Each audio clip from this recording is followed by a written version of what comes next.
வீடியோக்குள்ள போறதுக்கு முன்னாடி உங்கள்கிட்ட ஒரு கேள்வி கேட்கறேன். அமெரிக்காவோட ஹார்ட்னு சொல்லப்படுற வாஷிங்டன் டிசி ஒரு நியூக்ளியர் ஸ்ட்ரைக்ல மொத்தமா அழிஞ்சிருச்சுன்னா, ஒயிட் ஹவுஸ் இல்ல, பென்டகன் இல்ல, போன் சிக்னல் இல்ல, இன்டர்நெட் கூட இல்லனா, அப்ப யூஎஸ் கவர்மெண்ட்டை யார் கண்ட்ரோல் பண்ணுவாங்க? நியூக்ளியர் மிசைல்ஸை யார் லான்ச் பண்ணுவாங்க? யாரு டெசிஷன் எடுப்பாங்க? இதுக்கான பதில் ஒரு அண்டர் கிரவுண்ட் பில்டிங் கிடையாது, ஒரு பங்கர் கிடையாது, இது ஒரு plane. Boeing E4B night watch வேர்ல்டே அதை டூம்ஸ்டே பிளேன்னு கூப்பிடுது. ஜனவரி 8, 2026 அன்னைக்கு ராத்திரி லாஸ் ஏஞ்சல்ஸ் இன்டர்நேஷனல் ஏர்போர்ட்ல ஒரு விஷயம் நடக்குது. 51 வருஷம் ஹிஸ்டரியிலேயே முறையா இந்த ரகசியமான பிளேன் ஒரு சிவிலியன் ஏர்போர்ட்ல லேண்ட் ஆகிறத எல்லாரும் கேமரால பார்த்துட்டாங்க. நார்மலி இந்த பிளேன் எங்க இருக்கு, எப்போ பறக்குதுன்னு யாருக்கும் தெரியாது. ஆனா அன்னைக்கு அது பப்ளிக்கா தெரிஞ்சது. இந்த ஃபிளைட்ல secretary of defence Pete Hegseth ஆன்போர்ட்ல இருந்தாரு அப்படின்னு ரிப்போர்ட்ல சொல்லப்படுது. Venezuela crisis and global tensions பீக்ல இருக்க இந்த நேரத்துல அமெரிக்கா ஏன் இந்த ஃபிளையிங் பென்டகனை வெளில எடுக்கிறாங்க? இது ஒரு நார்மல் ட்ரைனிங்கா இல்ல அமெரிக்கா எதுக்காக ரெடி ஆகுது? இதை பத்தி நம்ம டீட்டெயிலா பார்க்க போறோம். வாங்க வீடியோக்குள்ள போலாம். முதல்ல இந்த பிளேனை பத்தி தெரிஞ்சுக்கலாம். இந்த பிளேனோட பர்த் ஸ்டோரியை புரிஞ்சுக்க நம்ம கொஞ்சம் பிளாஷ்பேக்கு போனோம். அதாவது 1960ஸ்ல கோல்டு வார் பீக்ல இருந்த காலம். உலகமே நியூக்ளியர் வாரோட விளிம்புல நின்றுட்டு இருந்த நேரம். அமெரிக்காவுக்கும் ரஷ்யாவுக்கும் நடுவுல எப்ப வேணாலும் த என் பட்டன் அமுக்கப்படலான்ற ஒரு பயம் இருந்துச்சு. அன்னைக்கு ஒரு உண்மை லீடர்ஸ்க்கு புரிஞ்சுது. ஒரு நியூக்ளியர் மிசைல் ரஷ்யால இருந்து லான்ச் ஆனா அது வாஷிங்டன் டிசியை ரீச் பண்ண வெறும் 10 to 15 மினிட்ஸ் தான் ஆகும். அந்த 15 மினிட்ஸ்ல பிரசிடென்ட்டை பங்கருக்கு கொண்டு போறதுக்குள்ள எல்லாமே முடிஞ்சிடும். பென்டகன்ல இருக்க மிலிட்டரி பெயின் மொத்தமா ஃப்ரீஸ் ஆயிடும். அமெரிக்கா ஒரு முடிவுக்கு வராங்க. அது என்ன தெரியுமா? கிரவுண்ட்ல இருக்க எல்லாமே அழியக்கூடியது தான்.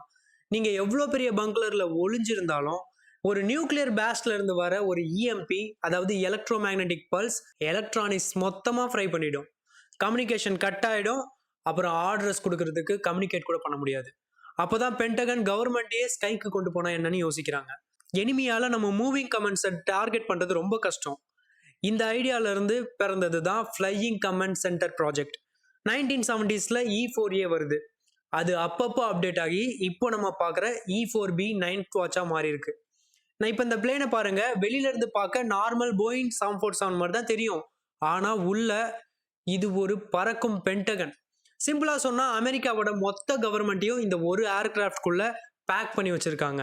President, defence secretary, joint chief of staff, nuclear commanders, intelligence heads, இப்படி யூஎஸோட மிலிட்ரி பிரெயினே இந்த பிளேன்குள்ள தான் இருக்கும். இந்த பிளேன் பறக்குதுன்னா அமெரிக்காவோட கமாண்ட் சென்டர் ஸ்கைல மூவ் ஆகுதுன்னு அர்த்தம். இது போயிங் 747-200 பேஸ் பண்ண பிளேன் தான். ஆனா நார்மல் பேசஞ்சர்ஸ்ல இருக்க கம்ஃபர்ட்டுக்காக இது டிசைன் பண்ணப்படல. பிளேனோட மேல ஒரு சின்ன வீக்கோ மாதிரி இருக்கும். அதுதான் super high frequency antenna. Satellites கூட 24/7 கனெக்ட்லேயே இருக்கிறதுக்கு இது உதவும். பிளேனோட டெய்ல இருந்து ஒரு 8 கிலோமீட்டருக்கு ஒரு ஆண்டனா ஒயர் வெளியில வரும். அது எதுக்கு தெரியுமா? கடலுக்கு அடியில இருக்க நியூக்ளியர் சப்மரீன்ஸை கூட வெரி லோ ஃப்ரீக்வன்சியில கம்யூனிகேட் பண்ண. இது ஒரு ஃபிளையிங் வார் ரூம் மாதிரி.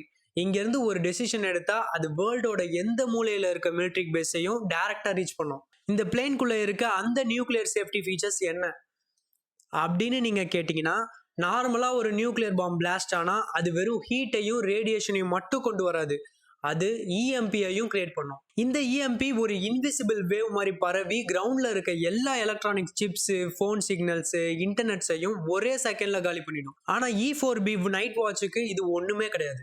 இந்த பிளேனோட ஸ்கின் அண்ட் ஒயரிங் மொத்தமா இஎம்பி ப்ரூஃப் ஷீல்டு பண்ணியிருக்காங்க. இங்க மைக்ரோ சிப்ஸை நம்புற டிஜிட்டல் ஸ்கிரீன்ஸ்க்கு பதிலா பழைய analogue metals and physical gauges அதிகமா இருக்கும். ஏன்னா அனலாக் சிஸ்டம்ஸை இஎம்பியால அழிக்க முடியாது. இந்த பிளேன்குள்ள இருந்து நீங்க அந்த பிளாஸ்டையே பார்க்கலாம், ஆனா உங்க கம்யூனிகேஷன் கட் ஆகாது. அது மட்டும் இல்ல, பிளேனோட ஸ்கின்ல நியூக்ளியர் ரேடியேஷன் ரெசிஸ்டன்ட் கோட்டிங் இருக்கு. இன்னொரு முக்கியமான விஷயம் இருக்கு. நமக்கு இந்த கேள்வி வந்திருக்கலாம், ஏன்னா ஃபியூவலுக்கு என்ன பண்ணுவாங்க பறக்கும் போது அப்படின்னு. இன்ஃபிளைட் ரீஃபியூலிங் இருக்கு. ஸ்கைல பறந்துகிட்டே இருக்கும்போது இன்னொரு ஃபியூவல் பிளேன் மூலமா இதுக்கு பெட்ரோல் அடிக்க முடியும். டெக்னிக்கலி இன்ஜின் ஆயில் இருக்க வரைக்கும் இந்த பிளேன் லேண்ட் பண்ண வேணாம். நாள் கணக்காக கூட ஸ்கைலேயே இருந்து வேர்ல்டை பார்த்துட்டு இருக்க முடியும். எர்த்ல இருக்க எல்லா நியூக்ளியர் சிலோஸ், சப்மரீன்ஸ், பாமர் ஃபிளீட்டும் இந்த பிளேனுக்கு கனெக்டடா இருக்கும். ஸோ வெளியில இருக்கிறத பத்தி பேசியாச்சு. இப்போ உள்ள என்ன இருக்குன்னு நம்ம பார்க்கலாம். இதுல நார்மல் ஃபிளைட்ல இருக்க மாதிரி சீட்ஸ் அண்ட் ரோஸ் கிடையாது. இந்த பிளேன் 3 டெக்ஸா பிரிக்கப்படுது. மெயின் டெக்ல 6 முக்கியமான செக்ஷன்ஸ் இருக்கு. முதல்ல அது என்னென்ன செக்ஷன் சொல்லிடுறேன். முதல் செக்ஷன் கமாண்ட் ஏரியா. இதுல தான் brain of plane, president, defence secretary இங்கே தான் உட்காந்து அல்டிமேட் டெசிஷன் எடுப்பாங்க. ரெண்டாவது வார் ரூம். இது ஒரு மினி தியேட்டர் மாதிரி இருக்கும். பெரிய ஸ்கிரீன்ஸ்ல world map, satellite fleets and missile trackings லைவா ஓடிக்கிட்டு இருக்கும். மூணாவது கம்யூனிகேஷன் ஹப். இங்கே தான் அங்கே 5 மைல் ஆண்டனா கண்ட்ரோல் இருக்கு. 25க்கும் அதிகமான ஆப்ரேட்டர்ஸ் இங்கே உட்காந்து 24 மணி நேரம் வேர்ல்டு கூட கனெக்ட்லேயே இருப்பாங்க. நாலாவது கான்ஃபரன்ஸ் ரூம். இது ஒரு high level meeting room. Cabinet minister and generals இங்கே உட்காந்து ஸ்ட்ராட்டஜியை டிசைட் பண்ணுவாங்க. அஞ்சாவது இன்டெலிஜென்ஸ் செக்ஷன். இங்கே தான் ரா டேட்டா ஃபில்டர் ஆகி இன்ஃபர்மேஷன்ஸாக மாறுது. எந்த எனிமி ஏர்கிராஃப்ட் எங்கே வருது, எங்கே பிளாஸ்ட் ஆகுதுன்னு எல்லாமே இங்கேருந்து தெரியும். ஆறாவது ரெஸ்ட் அண்ட் மெடிக்கல் ஏரியா. இங்கே 110 பேருக்கு மேலே தங்குறதுக்கு பங்க் பெட்ஸு அண்ட் ஒரு மெடிக்கல் கிளினிக்கும் இருக்குது. சரி, இத்தனை வருஷம் ஒரு ஃப்ளைட் இருக்குது, அது எங்கெங்கெல்லாம் யூஸ் பண்ணியிருப்பாங்கன்னு ஒரு கேள்வி வரும்ல. அதுக்கு பதில் ஒரே ஒரு தடவை தான் ஒரு மிஷினுக்காக யூஸ் பண்ணியிருக்காங்க. அது September 11, 2011 World Trade Center and Pentagon attack நடந்தப்போ யூஎஸ் மிலிட்ரி பிரெயின் இல்லாம போயிடுமோன்னு ஒரு பயம் வந்துச்சு. அன்னைக்கு யூஎஸ் பயந்தது என்ன தெரியுமா? இது வெறும் ஏரோப்ளேன் அட்டாக் மட்டும் கிடையாது, இதுக்கு பின்னாடி ஒரு நியூக்ளியர் பயாலஜிக்கல் ஸ்ட்ரைக் இருக்குன்னு சொன்னாங்க. ஸோ கவர்மெண்டோட கமாண்ட் செயின் பிரேக் ஆகக்கூடாதுன்னு இமீடியட்டா E4B நைட் வாட்சை ஆக்டிவ் பண்ணாங்க. பிரசிடென்ட் ஜார்ஜ் புஷ் அந்த ஏர்ஃபோர்ஸ் 1ல இருந்தாலும் அந்த பிளேனுக்கு நியூக்ளியர் ப்ரொடெக்ஷன் கம்மி. ஸோ E4Bயை லான்ச் பண்ணி ஒரு ஆல்டர்னேட்டிவ் கமாண்ட் சென்டரா ஸ்கைல ரெடியா வச்சிருந்தாங்க. இன்கேஸ் பென்டகன் மொத்தமும் அழிஞ்சா இந்த பிளேன் தான் உலகத்தை கண்ட்ரோல் பண்ணியிருக்கும். செப்டம்பர் 11க்கு அப்புறம் இந்த பிளேன் ரொம்ப பப்ளிக்கா தெரியல, அது எப்பவுமே ஷேடோல தான் இருக்கும். ஆனா 2026ல இது திரும்ப வெளில வந்திருக்கு. அதுதான் இப்ப நம்ம கிட்ட இருக்க பெரிய கேள்வி. செப்டம்பர் 11ல எமர்ஜென்சிக்காக வந்த இந்த பிளேன் இப்ப ஜான்வரி 26ல ஏன் லேண்ட் ஆச்சு?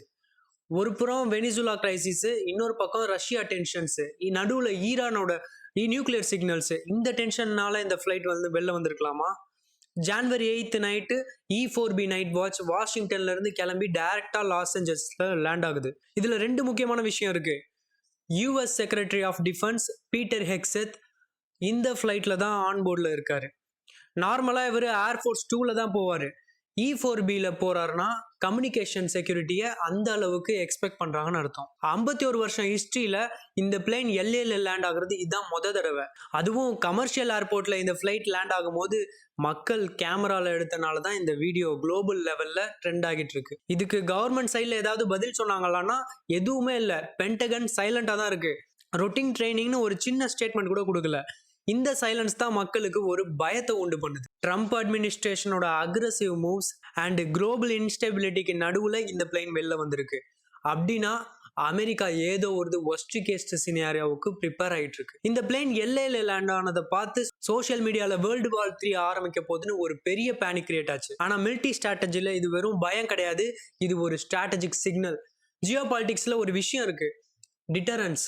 நீங்க உங்ககிட்ட இருக்க பெரிய வெப்பனை எதிரிக்கிட்ட காட்டினாதான் அவங்க மேல கை வைக்க பயப்படுவாங்க. அமெரிக்கா இந்த பிளேனை வெளியில பார்க்க விடுறதுக்கு 3 முக்கியமான டார்கெட்ஸ் இருக்கலாம். மொதல் டார்கெட் உக்ரைன், இஸ்ரேல், தாய்வான் மாதிரி US அலைஸ்ல இருக்க கண்ட்ரிக்கு டோன்ட் வரி, நாங்க ரெடியா இருக்கோம், எங்க கமாண்ட் சென்டர் சேஃபா தான் இருக்குன்னு ஒரு அஷூரன்ஸ் கொடுக்குறாங்க.